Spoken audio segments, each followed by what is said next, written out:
আসসালামু আলাইকুম। আমি মোহাম্মদ আলী খান বলছি। রোবট বালকের পক্ষ থেকে আপনাদের সবাইকে স্বাগত।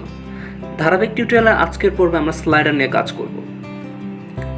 তো আমরা ফ্রন্ট এন্ডে দেখতে পাচ্ছি আমাদের এই স্লাইডার। তো এই স্লাইডারটা আমাদের একটু ভালোভাবে পর্যালোচনা করতে হবে, ভালোভাবে দেখতে হবে। তো এখানে কি আছে? এখানে যেমন দুইটি স্লাইডার ডিফল্টভাবে দেওয়া আছে। তো এখানে কি আছে এই বিষয়গুলো আমি একটু দেখি। এখানে যেমন একটি টেক্সট আছে, এখানে একটি টেক্সট আছে, এখানে একটা ছোটো করে ডিসক্রিপশন এবং এটা খুব সম্ভবত একটা লিঙ্ক করা একটি বাটন। এইটা একটি হয়তো বা একটা ইমেজ। আমরা এগুলো একটু কনফার্ম হবো এখন। তো এটার জন্য আমরা এখন যেহেতু আরবি শপ, আমরা ওয়েবসাইটের যে ইন্ডেক্স পেজ সেখানে আছি, তো সেখানে আমরা যাব। তো আমরা আমাদের প্রজেক্টে চলে আসলাম। তারপর আমাদের অ্যাডমিনের বাইরে আমরা এখন এই যে ইন্ডেক্স পেজে গেলাম। তো এখানে যাওয়ার পর আমরা দেখি যে স্লাইডার কোথায় আছে, স্লাইড শো। ওকে, এখান থেকে যেমন শুরু হয়েছে স্লাইড শো। তো এই যেমন আইটেম, তো এখানে যেমন দুইটা ইমেজ দেওয়া আছে, আমরা দেখতে পাচ্ছি এই যে ছোটো ছোটো যে দুইটা ইমেজ দেওয়া আছে। ওকে, সো এখানে হয়তো তাহলে দুইটা ডিপ আইটেম দেখা যাবে। আমরা এটাকে যদি অফ করে দেই, এখানে যে আরেকটা আইটেম, অর্থাৎ তার দুইটা ছবি। তো আমরা যেটা করব যে একটা আইটেম রাখবো, আরেকটা বাদ দিয়ে দেবো, এটা পরবর্তীতে। কিন্তু তার আগে আমরা আজকে ডাটাবেজের টেবিল তৈরি করবো স্লাইডারের জন্য। তো তার আগে স্লাইডারের কী ইনফরমেশন থাকবে, টেবিলে কী ফিল্ড থাকবে, এই জিনিসগুলো আমি একটু দেখে নিচ্ছি। তো ডাটা বিজি ইমেজ, তার মানে বোঝা যাচ্ছে যেটা বড় যে ইমেজটা, অর্থাৎ এই ব্যাকগ্রাউন্ডের যে ইমেজ, ব্যাকগ্রাউন্ডে যদি ওরকমভাবে ইমেজটার লিঙ্কটা কোথায় দেওয়া আছে আমরা দেখি। Asset image slider busy two JPG. আচ্ছা, আমরা যদি এইচটি ডক্সে ভিতরে আরবি শপের ভিতরে গেলাম, তারপর সেখানে যে ইমেজ পাথ দেওয়া আছে এই অনুযায়ী আমরা যদি যাই অ্যাসেট ইমেজ আইএমজি, তারপর হলো স্লাইডার। ওকে, এই যে এরকম স্লাইডার বিজে 1 বিজে 2 মানে ব্যাকগ্রাউন্ড। আচ্ছা, তার মানে একটা স্লাইডার দুইটা করে ইমেজ এখানে আছে এই স্লাইডার। এখন এটা আমাদের উপর ডিপেন্ড করবো আমরা কীভাবে রাখতে চাই বা রাখতে চাই না। তো আমরা ওইভাবে কন্ডিশন দিয়ে কাজটা করবো। আমরা অ্যাড করার সময় সবই অ্যাড করবো। তো দেখানোর সময় যে ইনফরমেশনগুলো থাকবে সেগুলো এখানে দেখাবে, না হলে দেখাবে না, এরকমভাবেই করবো। তো তার মানে আমাদের কী ফিল্ড থাকবে এখান থেকে আমরা বুঝতে পারছি। তার মানে একটা ইমেজ সেভ করার জন্য একটা ফিল্ড, একটা এই যে, তারপর এদিকে অ্যামেজিং প্রোডাক্ট এইচটি ট্যাগের ভিতরে আছে এইটা একটা, দুইটা ব্যাকপ্যাক একটা, তিনটা এই যে ডিসক্রিপশন চারটা, স্বপ্নাও বাটন পাঁচটা এবং তার লিঙ্ক ছয়টা, এবং এই যে ছোটো একটা ইমেজ আছে সাতটা। তার মানে 7টা ফিল্ড আমার লাগতেছে একটা স্লাইডারের টেবিলে, 7টার বেশি ফিল্ডই লাগবে। তো আমরা ডাটাবেজে চলে আসলাম। এখানে আমরা টেবিল তৈরি করছি স্লাইডার নামে। এখানে 7টা ফিল্ড তো আমরা ধরলাম 7টা, আর একটা আইডি 8টা। সো এটা আমরা গো দিলাম। গো দেওয়ার পর এটা আসলে কিন্তু এক এক প্রজেক্টের ক্ষেত্রে এক এক রকম। কোনো প্রজেক্টে দেখা গেলো শুধু ইমেজ অথবা একটা বাটন, তাহলে দুইটা, এরকম আর কি, এটা ডিপেন্ড করবে। তো সবার আগে আইডি দিয়ে নিচ্ছি এবং যথারীতি আমাদের এখানে এআই দিতে হবে, অর্থাৎ অটো ইনক্রিমেন্ট, এবং এটা প্রাইমারি কি, ওকে করে দিলাম। তারপর আমরা কি দিতে যাচ্ছি, শুরু থেকে আসি। তারপর যেমন ব্যাকগ্রাউন্ড ইমেজ আছে, সো এখানে আমরা দিলাম যে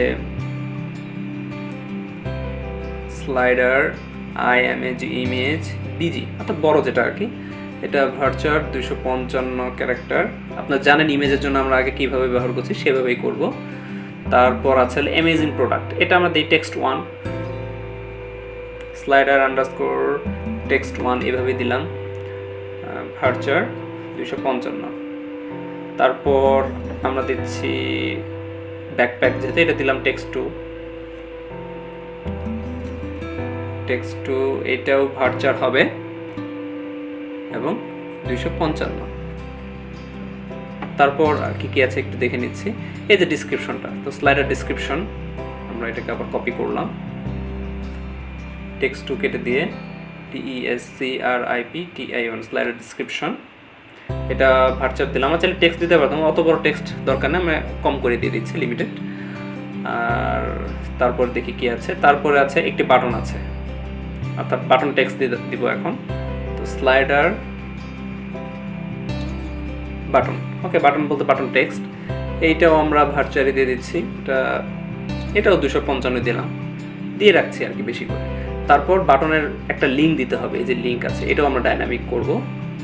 সো এটা দিলাম স্লাইডার বাটন, সরি এখানে একটু ভুল হয়ে গেছে। সো স্লাইডার বাটন কপি করলাম, স্লাইডার বাটন আন্ডারস্কোর লিঙ্কটাও আমরা ভার্চুয়াল করে দিচ্ছি। আমরা কোনো একটা লিঙ্ক দিব। এবং ফাইনালি আরেকটা মনে হয় ইমেজ আছে, হ্যাঁ এই যে ইমেজ, স্লাইডার ইমেজ। সো এখানে যেমন স্লাইডার ইমেজ বিজি, এটার নাম কি দেওয়া আছে দেখি, শুধু স্লাইডার ইমেজে দেওয়া আছে, তাহলে আমরা ওটা ওইভাবে দিই স্লাইডার ইমেজ। ওকে, সো এটাও ভার্চুয়াল 255। ওকে, সো আমরা এখন সেভ দিচ্ছি। আমরা দেখতে পাচ্ছি আমাদের টেবিল তৈরি হয়ে গেছে অটো ইনক্রিমেন্ট। তো ওকে, আগামী পর্বে আমরা স্লাইডারে কিভাবে ইমেজ অ্যাডমিন প্যানেল থেকে অ্যাড করব সেটা দেখব। এভাবে আমরা ধীরে ধীরে এগিয়ে যাব। তো আমরা যদি অ্যাডমিন প্যানেল একটু লগ ইন দিই আজকে, rbshop/admin দিলাম। ওকে, সো এখানে অ্যাডমিন। ওকে, এখানে সেটিংয়ে আমরা একটা স্লাইডারের ফর্ম তৈরি করব, তারপর আমরা সাবমিট করব। ঠিক আছে, তারপর এখান থেকে আমরা বাদবাকি কাজগুলো আস্তে আস্তে করবো। তো এখানে আমরা আজকে একটু ছোট কিছু কাজ করে ফেলি, যেমন এখানে অ্যাডমিনটা দেখাচ্ছে, তার মানে কি অ্যাডমিন লগ ইন দিয়ে আছে, তার ইউজার নেম। আমরা চাচ্ছি যে অ্যাডমিনের নামটা যদি এখানে দেখানো যায়। আমরা rbshop ডাটাবেজের ভিতরে ঢুকলাম, আমাদের অ্যাডমিনে ব্রাউজ যদি করি, কী কী ইনফরমেশন, যেমন অ্যাডমিন নেম আছে। হ্যাঁ, অ্যাডমিন নেমটা আমরা এখান থেকে দেখাবো, সেই যে অ্যাডমিন এখানে দেখা যাবে।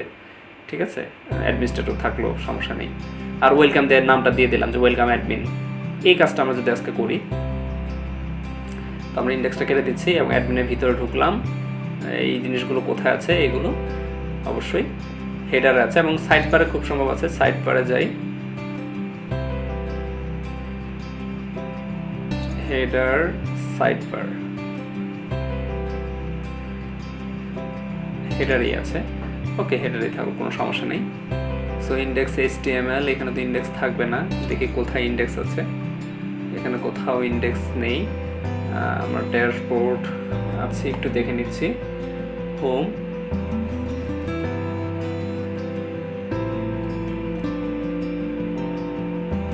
সরি আমরা এটা অন্য হেডারে চলে এসেছি।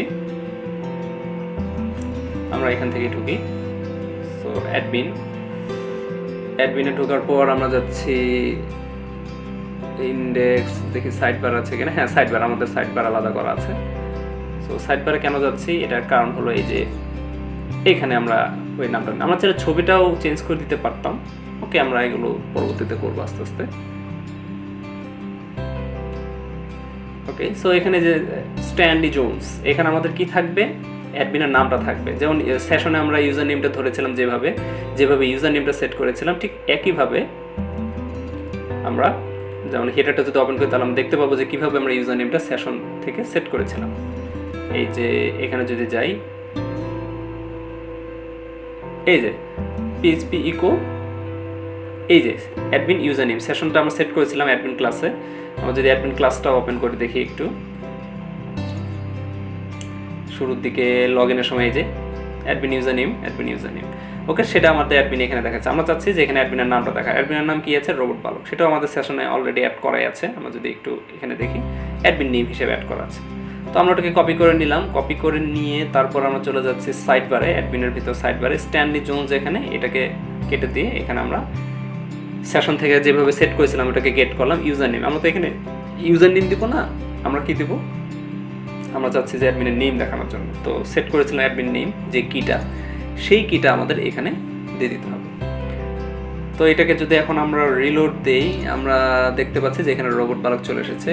এখানে একটা ইমেজ দিলেও আমরা দিতে পারি, কোনো সমস্যা নেই। এখানেও ইমেজগুলো দিতে পারি। তো আমরা যদি একটা ইমেজ দেখি, অ্যাডমিন অ্যাভাটার, আমরা চাইলে আমাদের ইমেজও সেট করতে পারতাম, কোনো সমস্যা নেই। আমরা এখান থেকে একটি অ্যাভাটার ডাউনলোড করে নিচ্ছি, অ্যাডমিন অ্যাভাটার। ওকে, আমরা এটাকে যদি ডাউনলোড করে নিই,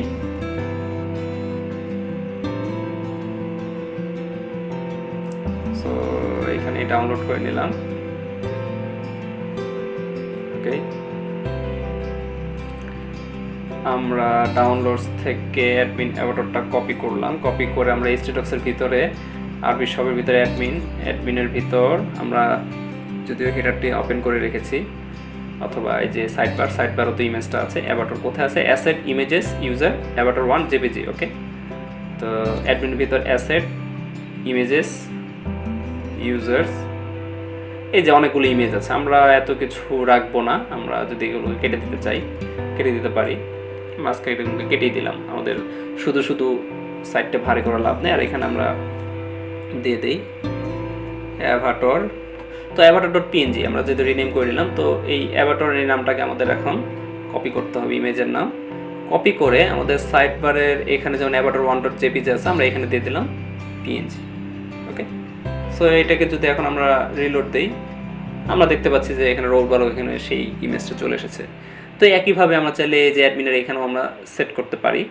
তো এটার জন্য আমাদের কোথায় যেতে হবে, হেডারেও একই অপশন। আমরা যদি একটু খেয়াল করি এই যে avatar1, তাহলে ওটা আমরা দিয়ে দেবো avatar.png যেটা থাকবে আর কি। আবার আমরা রিলোড দিচ্ছি, তো আমরা দেখতে পাচ্ছি এখানেও চলে এসেছে, এখানে রোবট বালক। ওকে, সো এই জিনিসগুলো যেমন ওয়েলকাম এখানে আমাদের হচ্ছে ওয়েলকাম রোবট বালক। তো এখানে যেমন এই নামটা এখানেও দেখাতে যাচ্ছি যখন যে ইউজার লগ ইন দিবে। যেমন এই যে এখানে ওয়েলকাম আছে, এটা হেডারটা বাদ দিলাম। সাইড বারে যদি থাকে না, সাইড বারও নেই, এটা কোথায় আছে এটা যদি আমরা চেক করি, হ্যাঁ এটা অবশ্যই ড্যাশবোর্ডে আছে। আমরা অ্যাডমিনের ভিতরে চলে গেলাম, আরবি সব অ্যাডমিন, তারপর ড্যাশবোর্ডে গেলাম। তো ড্যাশবোর্ডে যাওয়ার পর এই যে ওয়েলকাম। তো এরপরে আমরা যেভাবে দেবো এটা তো আমরা জানি, যেভাবে আমরা সেশনে সেট করেছিলাম গেট করবো শুধুমাত্র এই যে পিএইচপি দিয়ে কপি করে নিলাম আমরা। সো ওয়েলকামের পর ওয়ার্ড সাইন দেওয়া আছে, আমরা এটা দিয়ে দিচ্ছি। ইউজার নেম তো হবে না, আমাদের যেটা হবে অ্যাডমিন আমরা সেট করেছিলাম অ্যাডমিন নেম, সো আমরা নেমটা দিলাম। এখানেও আমরা নেম দেখাচ্ছি। তো আমরা আবারও রিলোড দিচ্ছি। সো আমরা দেখতে পাচ্ছি যে আমরা যখন লগ ইন দিব আমাদের এখানে নাম দেখাবো ওয়েলকাম রোবট বালক। এটার কারণ হলো আমরা যখন মাল্টিপল ইউজার এখানে অ্যাড করব, যদি অ্যাড করি আর কি, সেক্ষেত্রে যখন যে ইউজার লগ ইন দেবে তখন সে এখানে দেখতে পাবে তার নাম, এখানেও আসবে তার ছবি যেটা দেওয়া থাকবে সেটাই। ঠিক আছে, তো আজকের টিউটোরিয়াল এই পর্যন্তই। আগামী পর্বে আমরা স্লাইডার অ্যাড করা শিখব।